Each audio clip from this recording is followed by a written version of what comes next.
नमस्कार मंडळी, आज तुम्हाला मराठीतून विचार सांगतो आणि स्पष्टीकरण सुद्धा देतो. कोणाचं वाईट करून आपलं चांगलं होईल अशी अपेक्षा कधी करू नका, कारण वेळ एकदा साथ देईल पण कर्म कधीच साथ देणार नाही. सांगण्याचं तात्पर्य हेच की कोणाची वाईट वेळ आल्यावर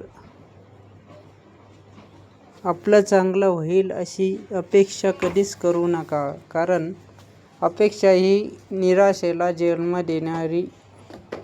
जन्मदात्री आहे. त्यामुळे कोणाचं वाईट करून आपलं चांगलं होईल अशी अपेक्षा कधीच मनात धरायची नाही, कारण वेळ एकदा साथ देईल मात्र पण कर्म कधीच साथ देणार नाही. हे कटू सत्य सर्वांनी जाणून घ्यावे असे मला वाटते.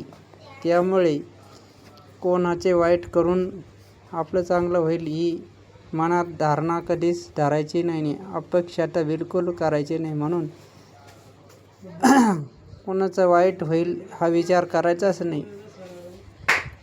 विश्वातील प्रत्येक माणसाचं चांगलं व्हावं ही प्रार्थना प्रत्येक माणसाने करावी असे मी प्रार्थना करतो ईश्वराकडे की हे ईश्वरा, सर्वांना चांगली बुद्धी दे, आरोग्य दे आणि सर्वांचं चांगलं कर, जेणेकरून ह्या विश्वामध्ये प्रत्येक माणूस आनंदी आणि ऐश्वर्य संपन्न आणि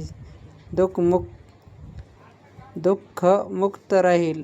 आणि तुझे नामचिंतन करता करता शेवटी आम्हाला मरण यावे हीच ईश्वरचरणी प्रार्थना करतो, कारण मरण हे ठरलेलं आहे. जे तुम्ही आज म्हणणार नाही तरी ते ज्या दिवशी ठरलेलं आहे त्या दिवशी होणार, यात कोणतीही शंका मला वाटत नाही.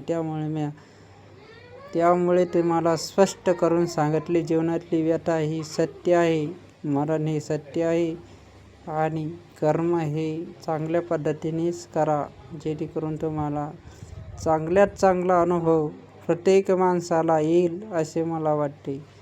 तद्वत हा व्हिडिओ तुम्हाला कसा वाटला आणि मराठी विचारबद्दल तुमची काय प्रतिक्रिया आहे, तुम्ही कोणत्या राज्यामधून माझा लाईव्ह दृश्य शॉर्ट व्हिडिओ बघतात हे मला नक्की कमेंट करून सांगा.